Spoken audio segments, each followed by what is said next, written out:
बीडमध्ये तब्बल 13 कोटी खर्चून बांधलेल्या नवीन बस स्थानकाला उद्घाटनाआधीच गळती।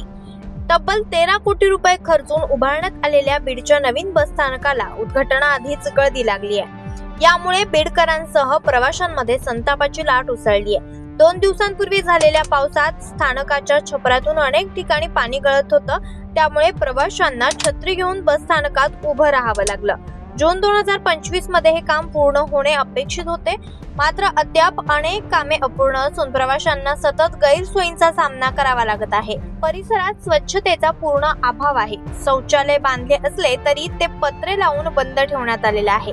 तसेच बसस्थानक परिसरात पथदिवे बंद असून योग्य प्रकाश व्यवस्था नसल्यानं रात्री अनुचित घटना घडल्याचे प्रकार आढळून आलेले आहेत। दरम्यान गुत्तेदारांना निकृष्ट दर्जाचं साहित्य वापरल्यामुळे बसस्थानकाचे छप्पर आणि पत्रे उघड्यावर आले आहेत। संबंधित विभागीय नियंत्रक आणि अभियंत्यांनी याकडे लक्ष न दिल्याचं स्पष्ट होत असून गुणनियंत्रक विभागामार्फत चौकशी करून दोषींवर दंडात्मक कारवाई करावी अशी स्थानिक मागणी करतायत। डॉक्टर साहेब, आज बीड बसस्थानकात आहोत तर बीड शहरातील मध्यवर्ती बसस्थानक हा बीडकरांचा जिव्हाळ्याचा विषय आहे।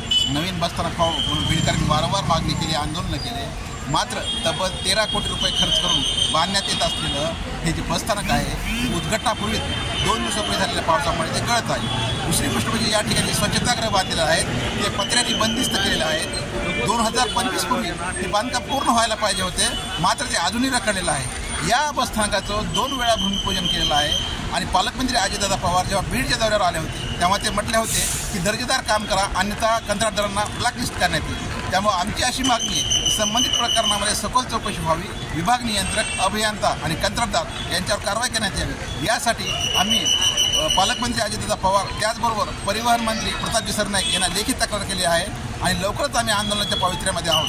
दुसरी गोष्ट म्हणजे जे 2 वेळा भूमिपूजन करतात किंवा प्रसारमाध्यमामध्ये पत्रकामध्ये आमच्यामुळे बसस्थानक मंजूर झाला अशी प्रसिद्धी करतात, ते नेते मात्र या निकृष्ट काम प्रकरणात मूग घेऊन गप्प आहे। ही तीव्र संतापाची गोष्ट आहे। लोकनायक न्यूज